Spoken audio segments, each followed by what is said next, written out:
di lembah sungai nan indah. Assalamualaikum warahmatullahi wabarakatuh. Lanjut lagi cerita Pocong Guntoro part kelima ya. Di part kali ini menceritakan usaha para warga desa untuk mengusir teror pocong Guntoro dengan diadakannya pengajian skala besar di desa Gelagah. Apakah usaha mereka berjalan dengan lancar? Atau malah ada gangguan dari pocong Guntoro? Nah, daripada penasaran, langsung saja kita mulai ceritanya. Mode Wingit dimulai. Mengiring kayu, rasa sangat rindu.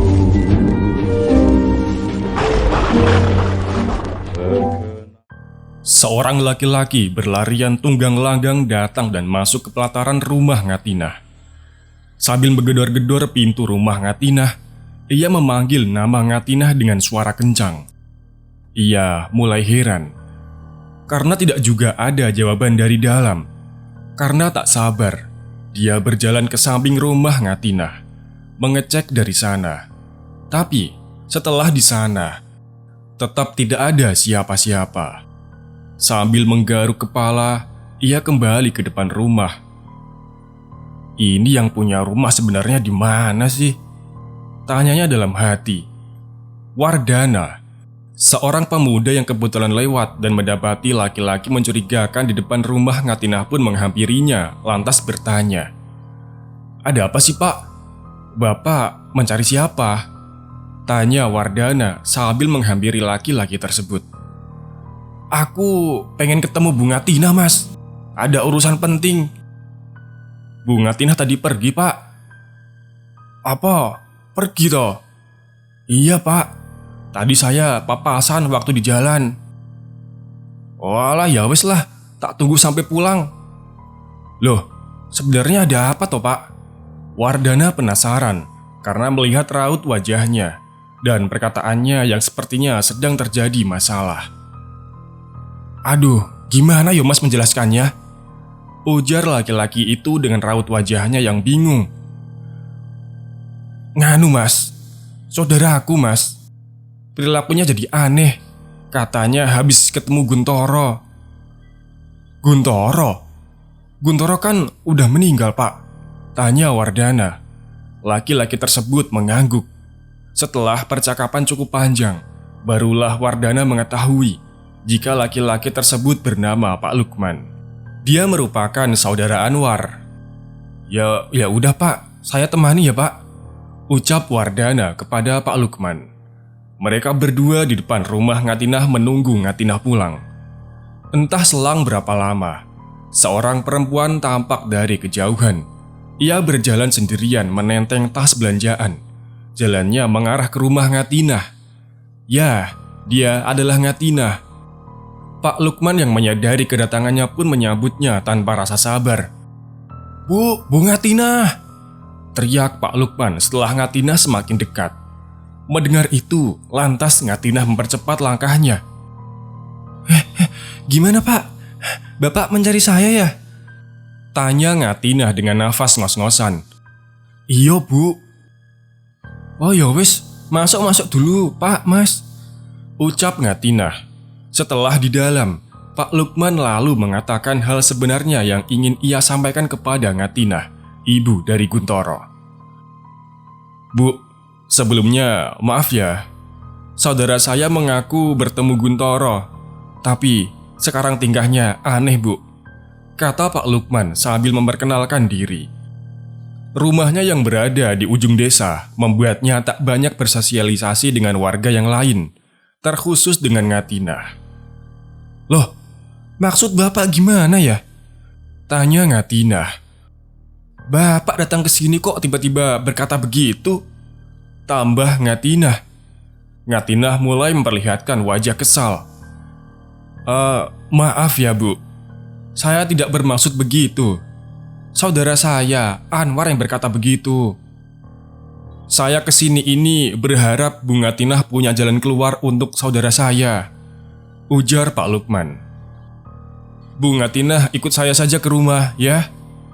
Ajak Pak Lukman agar Ngatinah mempercayainya. Minta tolong Bu. Singkat cerita, setelah memasukkan beberapa barang bawaannya ke dalam rumah, Ngatinah bersedia ikut dengan Pak Lukman ke rumahnya untuk melihat kondisi Anwar. Pak, saya ikut ya, ucap Wardana. Sepertinya ia penasaran. Pak Lukman mengangguk. Mereka bertiga berjalan ke rumah Anwar. Meski masih satu desa, tapi jarak antara rumah Ngatinah ke rumah Anwar terpaut cukup jauh. Pak Lukman, jangan cepat-cepat jalannya Pak, keluh Ngatinah. Beberapa menit kemudian, Pak Lukman dan Ngatinah sampai di kediaman Anwar. Tampak dua kerabatnya menunggu di depan. Kerabatnya yang tidak lain adalah Joko dan Suntono. Bu Ngatinah, sapa Joko dan Suntono. Monggo Bu Ngatinah, masuk. Ibu sudah ditunggu kedatangannya. Begitu masuk ke dalam rumah, hujan pertanyaan langsung ditujukan kepada Pak Lukman. Pak, kemana saja toh? Sudah ditunggu dari tadi, tanya Suntono kepada Pak Lukman. Wes lah, yang penting sudah sampai sekarang. Anwar gimana Anwar? Sudah sadar? Tanya Pak Lukman. Oh belum toh Pak. Di dalam rumah ada setidaknya 7 orang sedang menunggu dan mengelilingi satu orang untuk sadar. Ya, satu orang itu adalah Anwar. Dia pingsan. Tubuhnya terbaring lemas di atas kasur yang sengaja disiapkan untuknya di ruang tengah, agar mudah diawasi, begitu kata keluarganya. Beberapa keluarganya sejak tadi duduk di sampingnya, menjaga-jaga apabila Anwar tiba-tiba terbangun dari ketidaksadarannya. Ini kenapa toh? Tanya Ngatinah. Ia tercekat melihat Anwar yang terbaring dengan wajah pucat. Ya ini Bu yang saya maksud tadi, jawab Pak Lukman. Mendengar itu, Ngatinah gusar. Dia menggeleng tak percaya dengan perkataan orang-orang di sana tentang keadaan Anwar yang begini disebabkan oleh arwah anaknya. Ngatinah marah karena ia merasa anaknya selalu diberitakan buruk semasa hidupnya, bahkan hingga setelah meninggal oleh banyak orang. Memangnya Bu Ngatinah tidak melihat kejadian-kejadian di desa tak Bu? Banyak yang mengaku diganggu almarhum anaknya Bu Ngatinah loh Bu, ucap salah seorang di sana dengan ketus.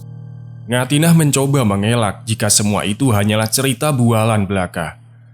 Meskipun dalam hatinya ia pun menyadari jika ia sendiri sempat ditemui oleh mendiang anaknya dalam wujud pocong di rumahnya.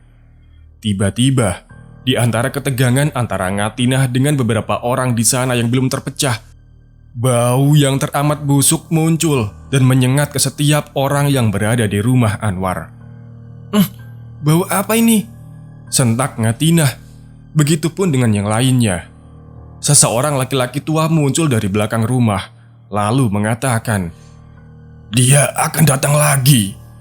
Laki-laki tua itu tidak lain adalah Pak Dullah. Datang? Siapa yang datang? Tanya Ngatinah kebingungan. Sementara orang-orang yang lain sudah mengerti dengan apa yang dikatakan Pak Dullah. Anakmu Bu, salah seorang di hadapannya menjawab. Anakku? Guntoro, ucap Pak Dullah. Ngatinah tercekat. Matanya melotot mendengar perkataan Pak Dullah. Dia semakin marah dengan perkataan Pak Dullah. Guntoro iku wis mati. Kenapa kalian terus-terusan menggujingkan anakku? Gertak Ngatinah. Kasih sayang seorang ibu memang sangat tulus dan nyata, meskipun semasa hidupnya banyak membuatnya terluka. Tapi dia akan tetap melindungi anaknya semampu apa yang dia bisa. Keadaan semakin memanas. Ngatinah semakin tersulut emosinya. Lelah karena merasa terus disudutkan, Ngatinah berniat pergi dan meninggalkan orang-orang di sana. Pak Dullah yang berada tidak jauh darinya pun menghalau langkahnya. "Tutup pintunya," suruh Pak Dullah. Anwar yang sejak tadi terbaring tak sadar, tiba-tiba menunjukkan perubahannya. Tubuhnya bergerak, lalu terlihat menarik nafas panjang. Anwar sadar Anwar." Orang-orang bersahutan. Anwar sadar dari pingsannya. Dia langsung bangkit dari posisinya dan duduk dengan tegak. Matanya terbelalak memperhatikan setiap orang yang berada di hadapannya. Rohmah, kakak perempuan Anwar, yang sejak tadi berada di samping Anwar, langsung sigap mengambil segelas air putih di dekatnya dan hendak diminumkan kepada Anwar. Namun, yang terjadi selanjutnya membuat Rohmah dan semua orang terkejut. Pasalnya, Anwar menyampar segelas air yang diangkat Rohmah untuk diminumkan kepadanya. "Wah!" teriak Anwar sambil menyampar air saat berada di depan mulutnya. Gelasnya pun terlempar hingga pecah. Sementara Rohmah, ia terkejut melihat tingkah Anwar yang tiba-tiba berontak. "Pak, gimana ini pak?" tanya orang-orang kepada Pak Dullah. Ngatinah terlihat bungkam. Ia bingung harus bersikap apa saat melihat Anwar. Ia tampak keheranan dengan apa yang dilihatnya. Apa yang sebenarnya terjadi di sini? "Bu Ngatinah, duduklah bu," suruh Pak Dullah. Ngatinah yang masih terdiam hanya melakukan yang diperintahkan Pak Dullah. Tangan Pak Dullah bergerak ke arah kepala Anwar, seakan sedang memasukkan atau menetralisir apa yang ada di dalam tubuh Anwar. "Pak, bapak ngapain itu pak?" tanya Rohmah. Setelah hal itu, Anwar mendadak menjadi diam, kepalanya menunduk dan nafasnya terengah-engah. Anwar semakin memperlihatkan perbedaan pada dirinya. Pelan-pelan, kedua tangan Anwar bergerak, lalu melipatnya tepat di depan dada. Persis dengan yang ia alami sebelumnya. "Pak, itu..." celetuk Suntono dari dekat pintu saat melihat Anwar. Sementara Ngatinah terus terdiam dan melihat Anwar dengan wajah tegang. Orang-orang yang berada di sekeliling Anwar pun demikian. Mereka mulai panik. "Badan sama kakinya dipegangi ya," perintah Pak Dullah. Tapi orang-orang terlihat takut untuk menjalankan perintah darinya. "Mas Suntono karo Mas Joko, sini mas," panggil Pak Dullah kepada Suntono dan Joko setelah melihat respon orang-orang yang terlihat takut. Suntono dan Joko pun mendekat ke Pak Dullah. "Ini mas, pegangi badan sama kakinya ya." Suntono dan Joko pun langsung melakukannya tanpa berpikir. Karena hal ini sudah pernah mereka lakukan kemarin dengan suasana yang lebih menegangkan daripada ini. "Kalau ada apa-apa, kalian tetap di sini. Jangan ada yang pergi," ujar Pak Dullah. Setelah semuanya sesuai dengan apa yang dia inginkan, Pak Dullah kembali beralih kepada Anwar dan fokus menanganinya. Mulutnya mulai merapalkan doa-doa. Tak berselang lama, Anwar menunjukkan reaksinya. Tubuhnya gemetar. Joko dan Suntono mencoba menggoyang-goyangkan badannya, tapi Anwar bergeming. Saat Suntono menepuk-nepuk pipi Anwar, ia merasakan kulit dingin yang membuat ia semakin khawatir. Namun, tiba-tiba saja Suntono melihat Anwar seperti sedang berusaha berbicara. Bu, ucap Anwar sambil sedikit memiringkan kepalanya ke arah tempat Ngatinah duduk. "Bu, ini aku." Mendengar hal itu, Ngatinah tersentak dari duduknya. Semua mata orang-orang di situ pun langsung menatap ke arah Ngatinah. Aku siapa?" gertak Ngatinah pada Anwar. Ia bingung apa maksud dari yang diucapkan Anwar kepadanya. Apa mungkin Anwar benar-benar kerasukan arwah Guntoro? "Guntoro, anakmu," tukas sosok yang berada di dalam tubuh Anwar. Seketika, orang-orang sejak awal berada mengelilingi Anwar perlahan mundur dan menjauh, menjaga jarak aman. Karena yang berada di depan mereka sekarang bukanlah Anwar, melainkan arwah Guntoro yang telah lama meneror desa. Ngatinah semakin bingung dengan perkataan yang muncul dari mulut Anwar. Ia bingung harus mempercayainya atau tidak. "Kamu mau menyampaikan apa?" kata Pak Dullah. Sesaat setelah Pak Dullah melayangkan pertanyaan itu, sosok arwah Guntoro yang hampir membuatnya celaka kemarin entah mengapa berubah 180 derajat ketika ada ibunya di dekatnya. Dia mendadak menangis. Suara tangisannya terdengar pilu keluar dari dalam mulutnya. Walau kepalanya menunduk, tapi masih ketara dilihat jika ekspresinya sangat sedih. Melihat dan mendengar itu, Ngatinah bangun dari duduknya, lalu mendekat ke tempat Anwar. Ngatinah melihat Pak Dullah dengan wajah bingung, lalu menatap ke arah Anwar. Rasa bingung dan takut berkecamuk di dalam dirinya. Bahkan, mulutnya pun tak sanggup mengatakan apa-apa. "Ini, ibumu di sini. Bicara saja yang ingin kamu sampaikan," ucap Pak Dullah.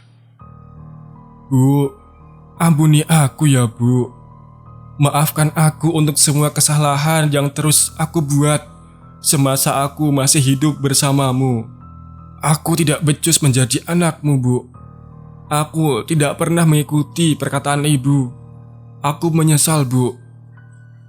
Ngatinah menelan ludah. "Guntoro," ucap Ngatinah lirih memanggil nama anaknya. "Bu, aku masih ingin hidup denganmu. Aku menjadi seperti ini karena niat jelek seseorang kepadaku. Aku ditumbalkan, Bu," ujar Anwar yang di dalamnya bersemayam arwah Guntoro. Dia mengatakannya dengan suara sedih dan menangis, tetapi tidak ada air mata yang keluar. Ngatinah melirik ke arah Pak Dullah. "Pak, iku maksudnya apa ya, Pak?" "Apa maksudmu? Siapa yang menumbalkanmu?" ucap Pak Dullah. Perkataan arwah Guntoro yang keluar dari mulut Anwar semakin membuat orang-orang bingung yang ingin memecahkan masalah ini. "Bu Ngatinah, bicaralah, Bu," suruh Pak Dullah. "Lah, bicara apa, Pak?" jawab Ngatinah. Dia takut. "Guntoro, anakku," ucap Ngatinah dengan suara pelan. Mendengar itu, suara tangis yang keluar dari mulut Anwar semakin pecah. Dia merengek bagai anak kecil yang menyesali perbuatannya kepada orang tuanya. "Siapa yang membuatmu begini?" tanya Ngatinah. "Aku gak berani menyebutnya, Bu." Sosok yang terkenal menyeramkan oleh warga desa kini menjadi sosok yang lemah saat berada di hadapan ibunya sendiri. "Tolong aku, Bu." Setelah mengatakan itu, tiba-tiba Anwar membuka mata dan tangannya normal kembali. Setelahnya, ia jatuh tersungkur dengan kondisi lemas. Kesadarannya pun kembali.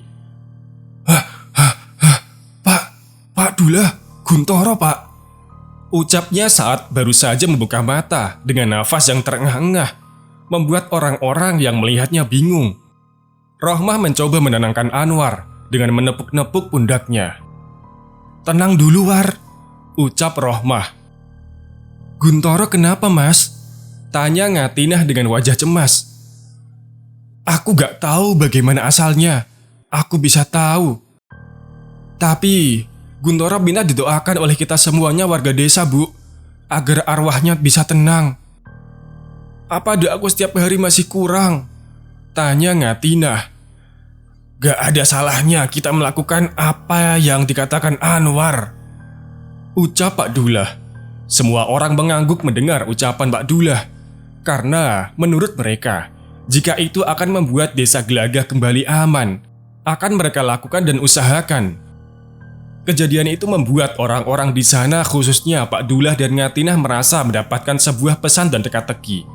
"Mas Suntono, Mas Joko, ayo kita pergi ke rumah petinggi. Bu Ngatinah juga," tambah Pak Dullah. Setelah memastikan semuanya akan aman, Pak Dullah dengan Suntono, Joko, dan Ngatinah pun langsung menuju rumah petinggi desa Gelagah untuk menyampaikan apa yang baru saja terjadi pada Anwar dan menyampaikan rencana yang akan dilakukannya setelah ini. Beruntung, karena waktu sudah hampir sore, petinggi sudah berada di rumahnya. "Pak, Assalamualaikum," seru Suntono. Gak lama, petinggi keluar rumah. Dia agak terkejut melihat kedatangan mereka yang tanpa memberi kabar sebelumnya. "Loh, masuk. Ada apa, Sun? Kok tiba-tiba sampai di rumahku?"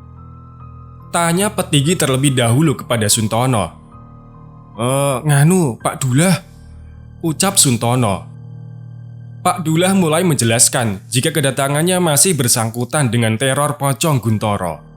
Pak Dullah menjelaskan kronologi pasca dia bersama dengan Suntono, Anwar dan Joko keluar dari rumah petinggi kemarin, hingga kejadian siang tadi di rumah Anwar. Menanggapi perkataan Pak Dullah, petinggi juga menceritakan jika tadi ada warga yang datang ke balai desa melaporkan jika ada warga yang hampir celaka karena diganggu oleh pocong Guntoro. Petinggi tidak habis pikir jika akan sampai seperti ini. Lalu, kita harus bagaimana, Pak? Aku tidak paham jika masalah begini, ujar petinggi kepada Pak Dullah. Pak Dullah kemudian memberikan saran agar desa menggelar sebuah pengajian dengan skala besar di desa Gelagah, dan digelar di tengah desa dan salah satunya digelar di makam Guntoro. Setuju kan, Bu? Tanya Pak Dullah kepada Ngatinah yang dari tadi hanya diam. Ngatinah mengangguk. Menurutnya, jika cara ini adalah yang terbaik untuknya dan anaknya, terutama untuk seluruh warga desa. Tapi, apa warga-warga mau melakukannya, Pak? Tanya Ngatinah. Biar aku saja yang buat pengumuman, Bu. Insya Allah, warga-warga tidak keberatan. Ini juga untuk keamanan desa, tutur petinggi. Lalu, kapan, Pak? Tanya petinggi. Kamis, minggu depan, jawab Pak Dullah. Malam Jumat, Pak Dullah mengangguk. Yang di desa mau digelar di mana? Di depan rumahku saja, halamanku luas, tukas petinggi. Semuanya sepakat. Pertemuan Pak Dullah, Joko, Suntono, dan petinggi terjadi di hari Minggu. Artinya, masih ada 4 hari lagi untuk mengumumkan ke warga desa jika malam Jumat besok akan diadakan pengajian besar untuk keamanan desa. 2 hari setelah itu, siang hari saat suasana desa sedang lengang, sebuah mobil bak terbuka dengan pengeras suara melintas keliling desa. Woro-woro, bagi semua warga desa, hadirilah pengajian desa yang akan digelar pada hari Kamis pukul 7 malam di rumah petinggi. Suara itu terus menggema di setiap sudut desa seiring dengan mobil yang terus menggilas jalanan desa. Warga desa Gelagah satu persatu muncul dan berkerumun. Mereka bertanya-tanya, apa gerangan yang membuat mobil itu berkeliling di tengah siang bolong? Warga yang berkerumun saling menatap dan bertanya-tanya. Mereka pun bertanya-tanya penasaran melihat warga yang ramai keluar rumah. Toa pengeras suara pada mobil yang semula melintas pelan menjadi berhenti. Selamat siang bapak-bapak dan ibu-ibu. Hari Kamis jam 7 malam akan diadakan pengajian di rumah Bapak Petinggi. Diharapkan bapak-bapak dan ibu-ibu semuanya datang. Pengajian? Pengajian apa, Pak? Teriak salah satu warga yang penasaran. Datang saja, Pak, untuk keamanan desa. Tukas orang dengan pengeras suara di dalam mobil. Keamanan? Warga desa yang mendengarnya pun bingung. Mobil sudah kembali melaju, manakala mereka hendak bertanya lebih jelas lagi. Sejak dulu, budaya mengumumkan sebuah pengumuman atau acara dengan metode keliling desa menggunakan pengeras suara sudah ada dan bahkan masih diterapkan hingga sekarang di desa-desa. Hari yang direncanakan pun tiba, pagi-pagi buta, selepas orang-orang menunaikan sholat subuh, warga berduyun-duyun menuju rumah petinggi desa. Karena selain acara akan digelar di sana juga digunakan warga untuk mempersiapkan segala hal yang akan digunakan untuk malam nanti. Budaya gotong royong memang telah menjadi budaya warga desa. Terlebih, jika desa atau ada salah satu warganya memiliki acara yang bersifat mengumpulkan banyak orang. Pak Petinggi, sebenarnya pengajian dalam rangka apa sih ini? Tanya seorang warga yang baru saja datang. Untuk keamanan desa, Bu, terang petinggi. Keamanan apa toh, Pak? Kan tidak pernah ada kejahatan. Tanyanya dengan menatap heran petinggi. Tidak masalah kejahatan, Bu. Tapi apa, Pak? Sela ibu-ibu yang lain yang turut menyimak percakapan mereka berdua. Tapi buat Pocong Guntoro, Bu, agar dia tenang di alamnya dan desa bisa kembali aman dan dijauhkan dari gangguan-gangguan semacam itu lagi. Jelas Petinggi dengan lugas. Warga yang mendengar penjelasan Petinggi pun tak ayal membuat mereka terkejut dan saling menatap satu sama lain. Sudah ada warga yang hampir celaka karena ulahnya. Kita tidak bisa terus-terusan diam dan menunggu Pocong Guntoro itu hilang dengan sendirinya dari desa Gelagah. Kita kudu tirakat. Kita harus berdoa bersama-sama nanti malam kepada Yang Maha Kuasa. Tambah Petinggi. Berarti nanti malam ada Pocong Guntoro akan kesini, bisik seorang warga dari kejauhan. Tapi suara itu dapat didengar oleh Petinggi. "Ndak usah takut, Bu," gertak Petinggi. "Ibu-ibu rewang di sini ya. Nanti bapak-bapak menyiapkan tempatnya." Hari itu, suasana desa ramai dan sibuk. Para warga lalu lalang menyiapkan acaranya nanti malam. Di sisi lain, tak perlu waktu lama. Berita mengenai pengajian nanti malam yang ada kaitannya dengan Pocong Guntoro dengan cepat menyebar luas dari mulut ke mulut ke seluruh penjuru desa. Hal itu lantas membuat desa semakin ramai. Bahkan ada warga dari luar desa yang sengaja datang membantu hanya karena penasaran. Di tengah keramaian orang-orang di rumahnya, Petinggi memanggil beberapa orang untuk diajak rembukan tentang acara pengajian malam nanti. Di antaranya, ada tokoh masyarakat desa, beberapa ketua RW dan orang-orang kepercayaan Petinggi, seperti Joko dan Suntono, serta Pak Dullah sebagai tokoh penting dalam masalah ini. "Pak Dullah, bagaimana rencana nanti malam, Pak?" tanya Petinggi. "Jalankan sesuai rencana, Pak. Pengajiannya akan digelar di sini dan kuburannya Guntoro." "Kuburan Guntoro?" sentak beberapa orang di sana yang belum mengetahui rencana ini. "Tenang, Pak, insya Allah aman," ucap Pak Dullah. Setelah diberi sedikit penjelasan, mereka pun mengerti dan bersedia membagi orang-orang di sini menjadi dua kalangan. Kalangan pengajian di depan rumah Petinggi dan kalangan pengajian di kuburan Guntoro. Pak Dullah, Joko, Anwar ditambah 2 orang lagi akan ikut di kuburan Guntoro. Sementara Petinggi dan orang-orang sisanya akan tetap di desa, mengawasi pengajian yang digelar di desa. "Pak, perlu berapa orang untuk yang di kuburan Guntoro?" tanya Petinggi. "Ya kira-kira 10 lagi, Pak. Bu Ngatinah diajak sekalian."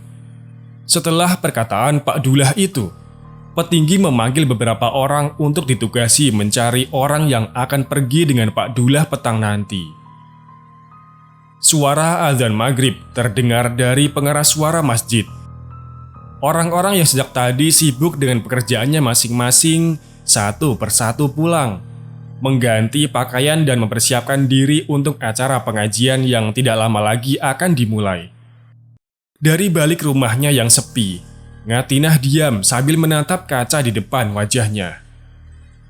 "Apa yang akan terjadi malam ini ya? Le, ibu selalu berdoa untuk keselamatanmu dunia dan akhirat. Yang tenang ya, Le." Suasana hati Ngatinah semakin tidak tenang seiring dengan waktu pengajian untuk anaknya semakin dekat. Dia tidak siap jika harus menyaksikan atau menerima sesuatu hal buruk yang menyangkut anaknya nanti. Tanpa ia sadari, derai air mata keluar dari kedua matanya. Tangisnya terpecah. Ngatinah tak kuasa menahan air matanya. Mengingat setiap tragedi yang terjadi setelah anaknya Guntoro meninggal dunia. Suara ketukan pintu memecah suasana Ngatinah yang sedang memikirkan anaknya. Dengan cepat, ia mengusap matanya yang penuh dengan air mata. "Siapa?" ucap Ngatinah sambil berjalan keluar. Setelah membuka pintu, ternyata yang berada di balik pintu rumahnya adalah Suraji, adiknya. Ngatinah kaget dengan kedatangannya. "Aku dengar akan ada pengajian untuk Guntoro, Mbak. Jadi aku kesini," ujar Suraji. Namun, Suraji termangu manakala melihat mata Ngatinah sembab. "Loh, ada apa, Mbak? Kok kayaknya sedih?" tanya Suraji penasaran melihat Ngatinah sedikit murung dengan mata sembab. Wes, masuk dulu. Aku mau siap-siap lalu berangkat," suruh Ngatinah. Ngatinah mengelak dari pertanyaan Suraji, lalu kemudian masuk kamar. "Bu Ngatinah, ayo berangkat, Bu," teriak ibu-ibu yang menghampiri Ngatinah di rumahnya. Tak berselang lama, Ngatinah dan Suraji berangkat dari rumah. Di jalan, ia papasan dengan warga lain yang sama-sama akan pergi ke rumah petinggi. Sesampainya, ternyata sudah banyak warga yang datang. Kebanyakan di antara mereka datang dengan membawa keluarga dan anak-anaknya, karena takut terjadi apa-apa jika ditinggal sendirian. "Yang ditunggu sudah datang," tukas Pak Dullah. "Bu Ngatinah, Ibu ikut ngaji yang di kuburan Guntoro ya, dengan saya dan yang lainnya," ucap Pak Dullah. Ngatinah mengangguk, sementara mulutnya bungkam. "Sampeyan ikut sekalian aja, Mas," ajak Pak Dullah kepada Suraji.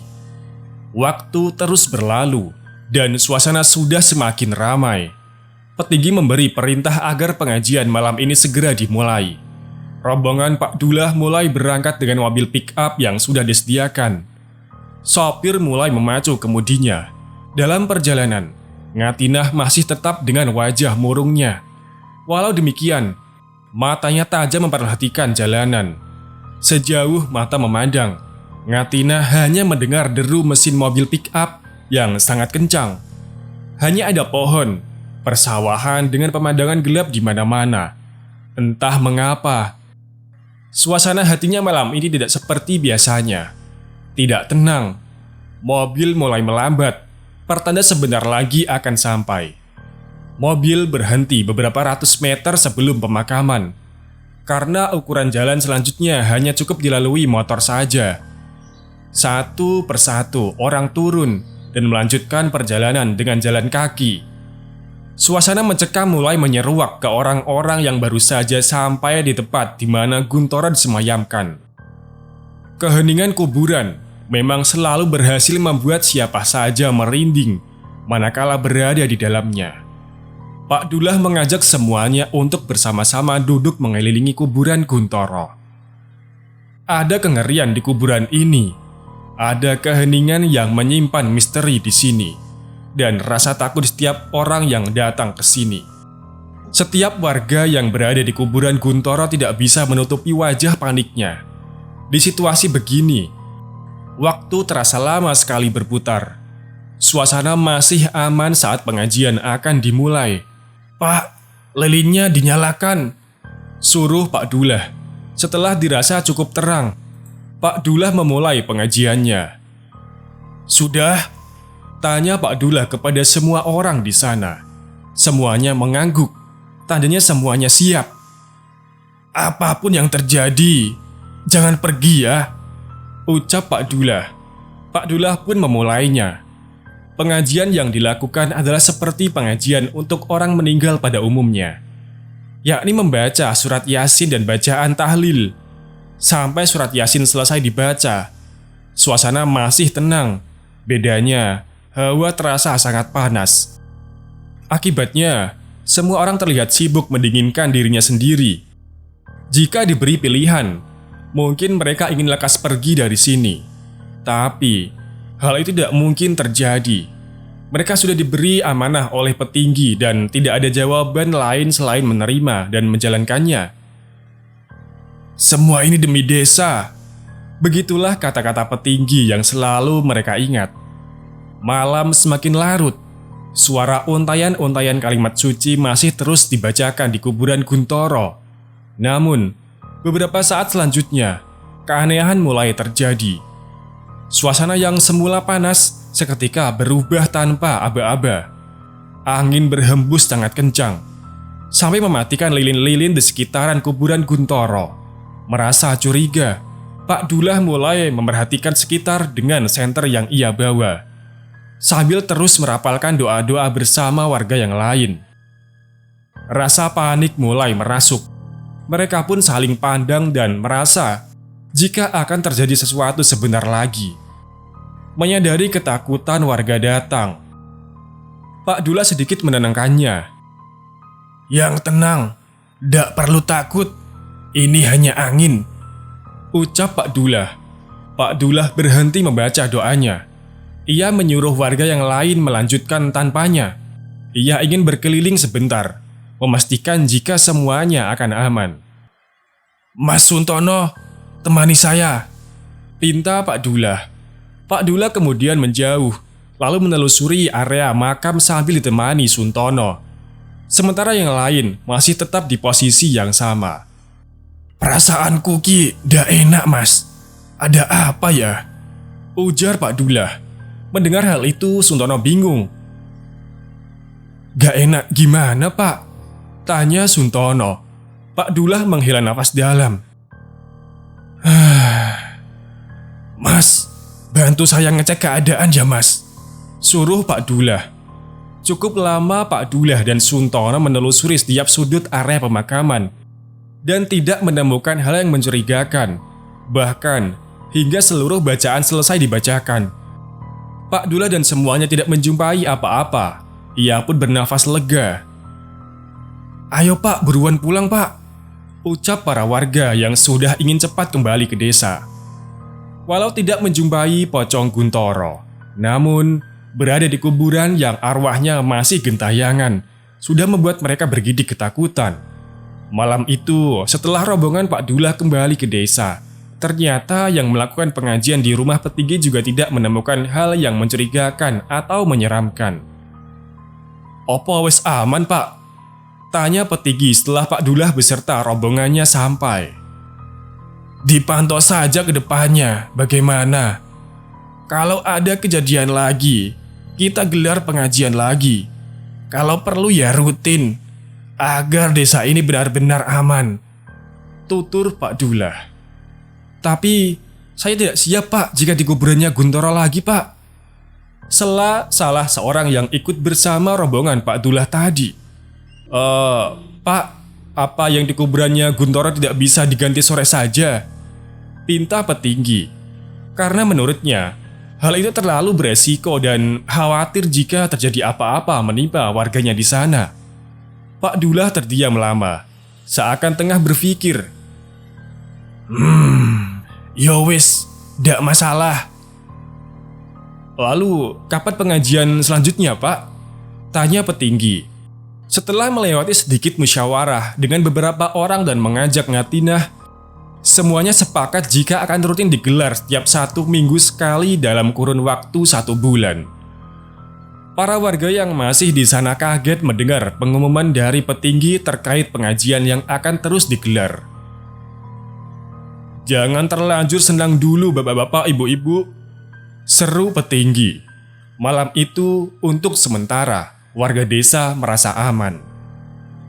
Seakan benar, berhari-hari setelah pengajian yang pertama tidak ada warga yang mengaku mendapat gangguan dari pocong Guntoro. Pengajian kembali digelar untuk kedua kalinya. Para warga pun perlahan mulai merasa aman karena teror pocong Guntoro tidak lagi muncul di tengah-tengah mereka. Satu persatu, warga pun mulai berani beraktivitas malam lagi dan membiasakan diri seperti sedia kala lagi. Bahkan hingga pengajian yang ketiga, keadaan desa masih aman dari gangguan pocong Guntoro. Mengetahui hal itu, banyak warga desa semakin yakin jika teror pocong Guntoro sudah berakhir. Warga desa menyambut senang atas hilangnya teror dari pocong Guntoro. Terlebih lagi Ngatinah, perasaannya tidak lagi terusik dengan perkataan orang-orang yang terus menggunjing almarhum anaknya.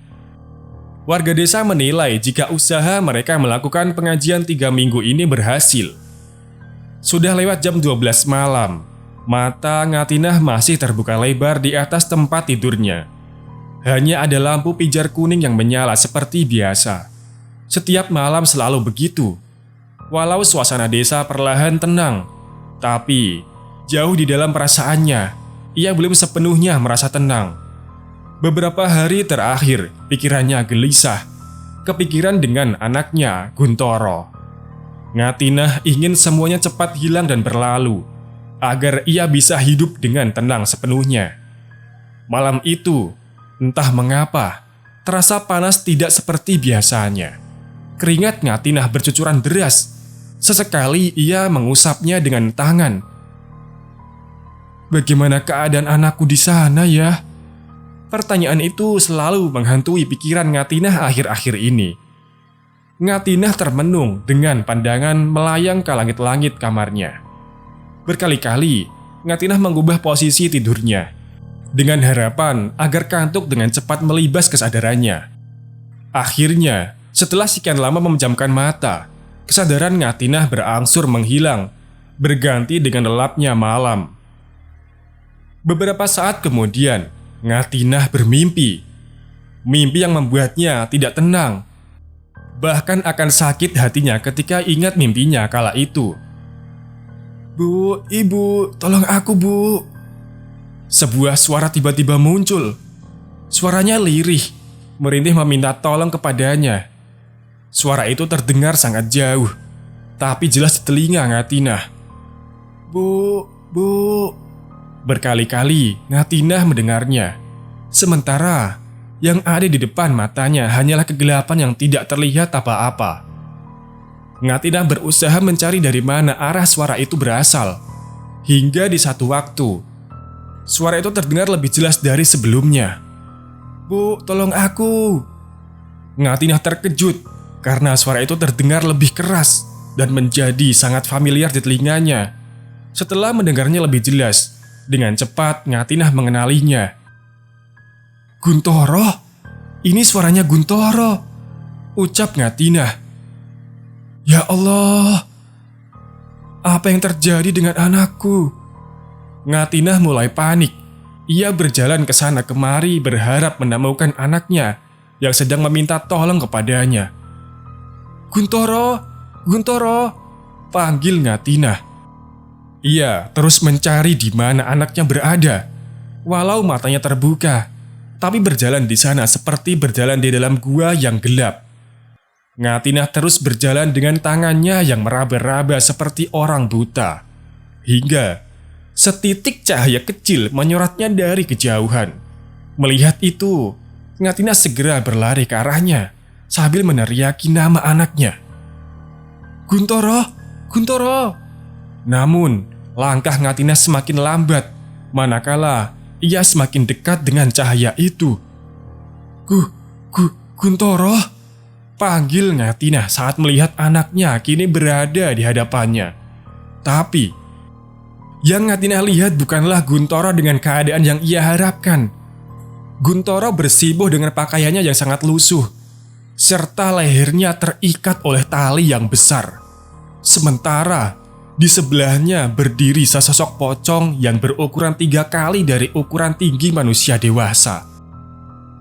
Wajahnya gosong dengan daging-daging rusak yang masih bersisa menempel di wajahnya. Sampai-sampai Ngatinah perlu mendangakkan kepalanya untuk melihat ujung kepala dari pocong yang jangkung itu. Di dekatnya, Guntoro terus menangis dan bersedih.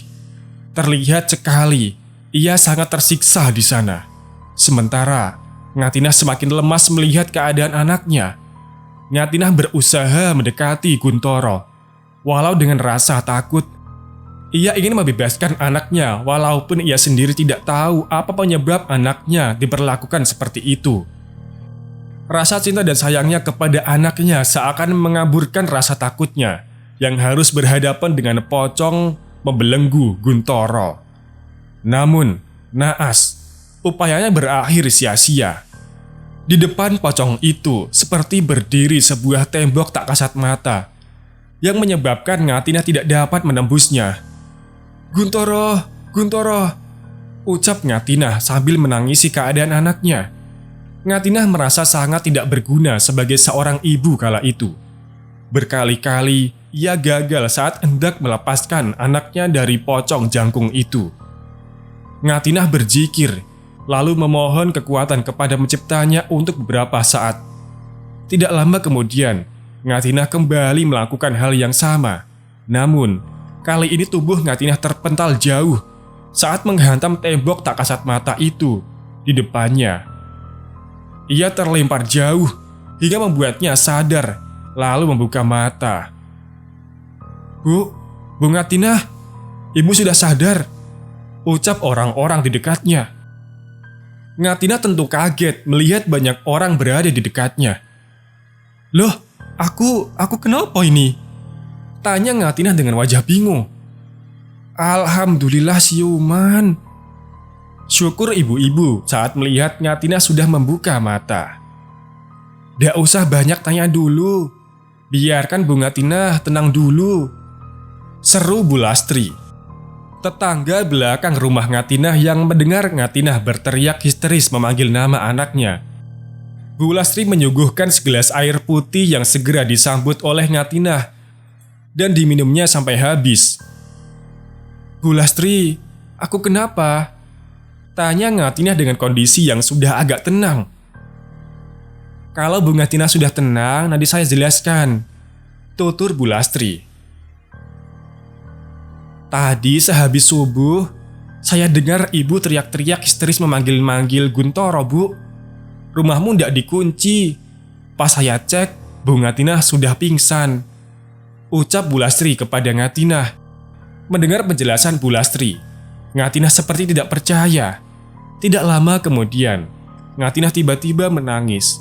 Ia teringat dengan mimpi buruknya. Hal itu membuat Bu Lastri dan yang lainnya kebingungan. Bu Ngatinah, panggil Bu Lastri. Saya mimpi Guntoro diikat lehernya. Loh, siapa yang mengikat, Bu? Tanya Bu Lastri. Saya juga tidak tahu. Badannya besar dan sangat tinggi. Guntoro ketakutan, ujar Ngatinah dengan suara sesenggukan. Wajah Bu Lastri mulai tegang, pun dengan wajah ibu-ibu yang lainnya. Pocong tinggi sekali. Pocong itu yang mengikat leher Guntoro, ucap Ngatinah. Sepertinya Bu Ngatinah mimpi buruk, sahut Bu Ika yang berada di belakang Bu Lastri. Ngatinah menggeleng, menepis perkataan Bu Ika. Tidak, Bu, itu terlihat sangat nyata. Saya harus membebaskan anakku, Bu, ucap Ngatinah dengan air mata yang terus keluar dari kedua matanya. Sementara semuanya diam mendengar perkataan Ngatinah. Bu Lastri tiba-tiba beranjak dari duduknya, lalu keluar rumah. Loh, mau kemana, Bu? Tanya Bu Ika. Rumahnya petinggi, jawabnya. Untuk sementara, dengan laporan kepada petinggi adalah jalan yang tepat. Cukup lama Bu Lastri menunggu petinggi di kantor desa pada pagi yang sudah menjelang siang waktu itu. Petinggi sedang perjalanan ke desa sebelah. Tunggu ya, Bu. Terang perangkat desa yang ada di kantor. Setelah cukup lama, petinggi datang.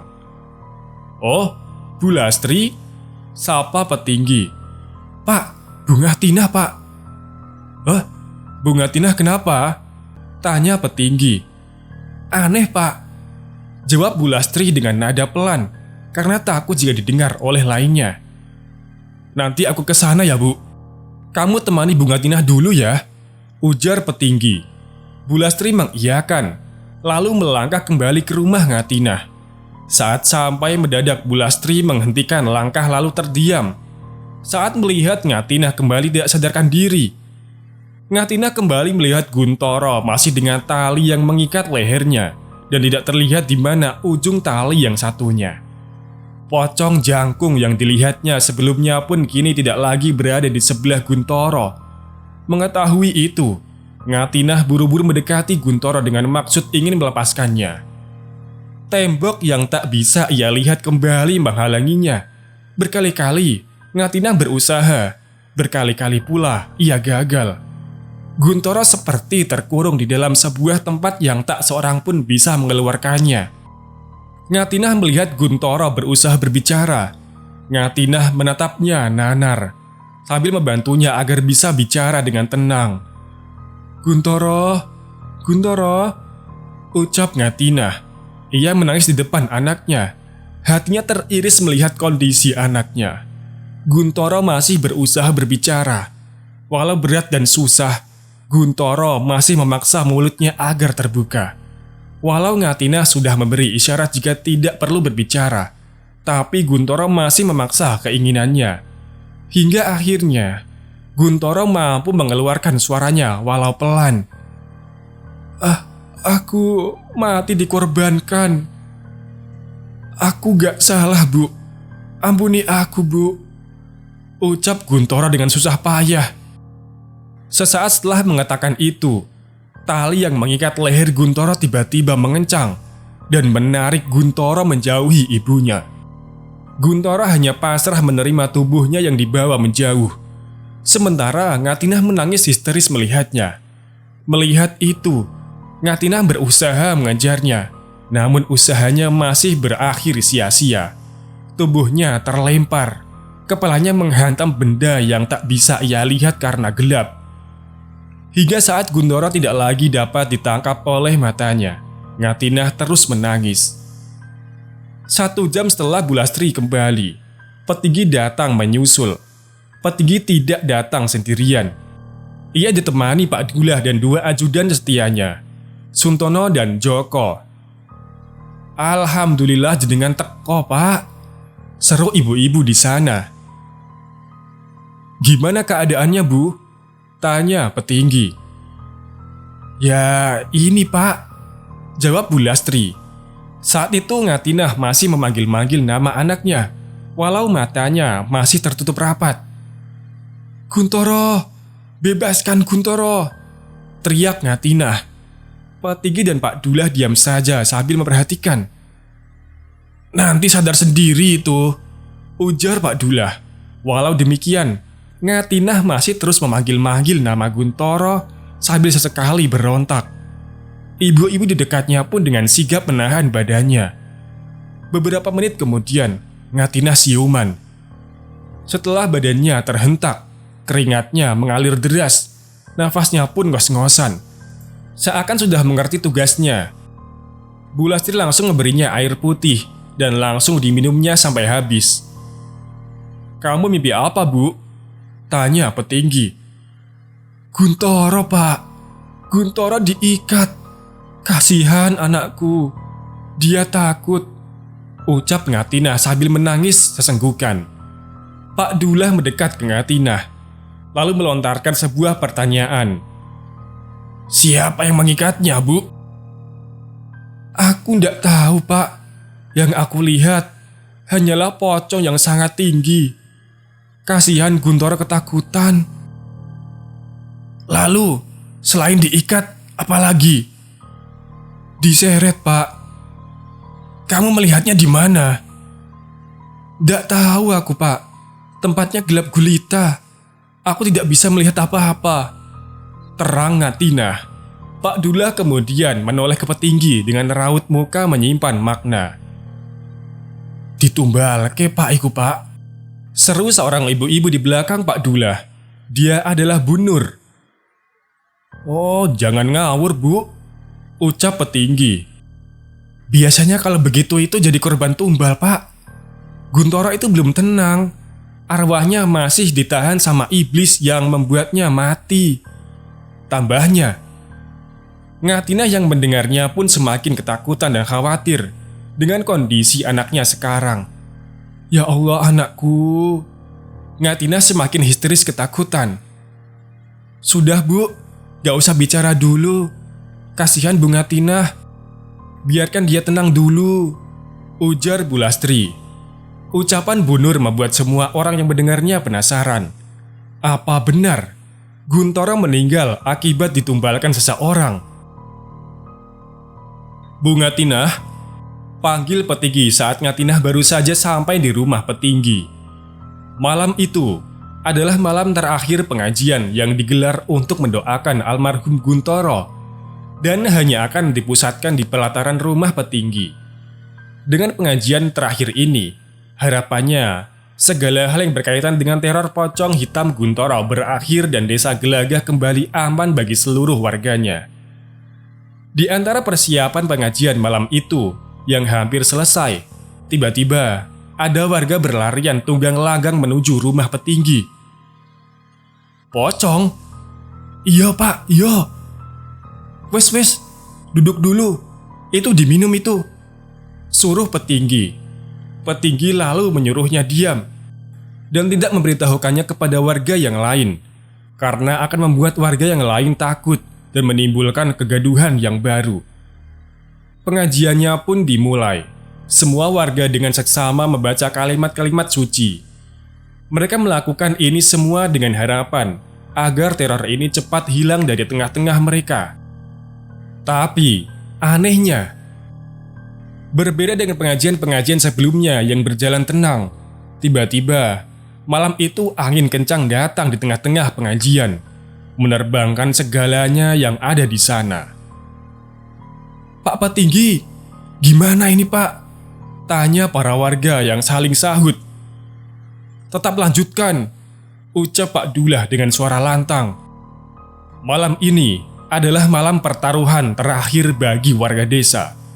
Sekalipun hujan, pengajian harus tetap diselesaikan. Di tengah keriuhan orang-orang, sekelebat kain hitam berisi tiba-tiba terbang di atas rumah petinggi. Pocong! Teriak salah satu warga yang menyadari kehadirannya.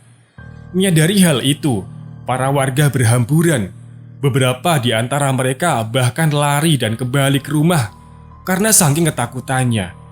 Beberapa warga yang lainnya masih bertahan dan terus membaca setiap bait doa-doanya, termasuk petinggi, Pak Dullah, dan Ngatinah. Mereka masih khusyuk membacanya. "Semua ini demi desa," ucap petinggi dari dalam hati. "Tetap baca, insya Allah Gusti Allah bersama dengan kita semua. Jangan dilihat," seru Pak Dullah. Warga yang masih bertahan pun mendengar arahannya.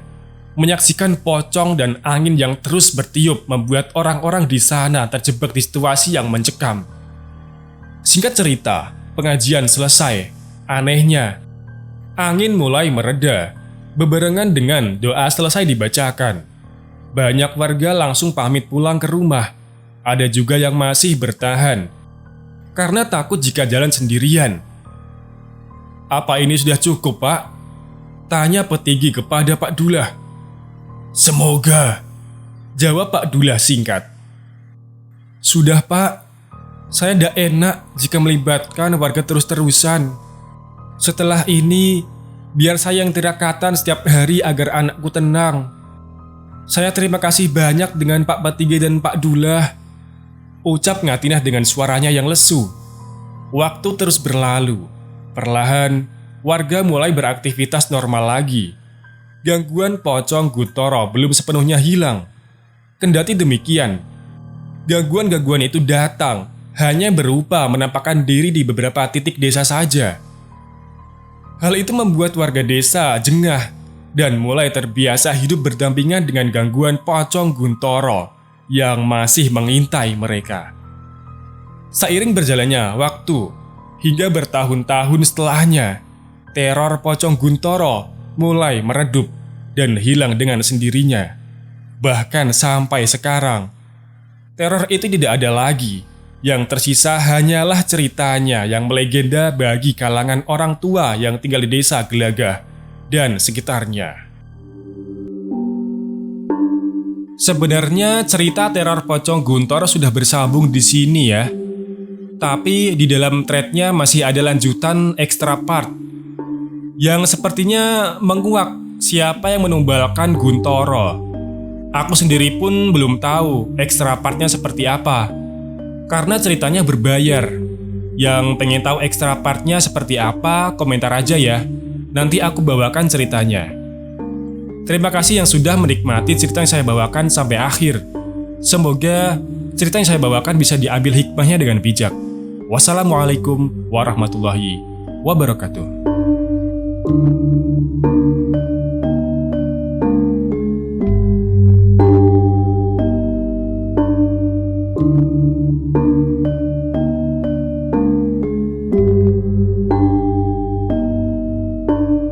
Thank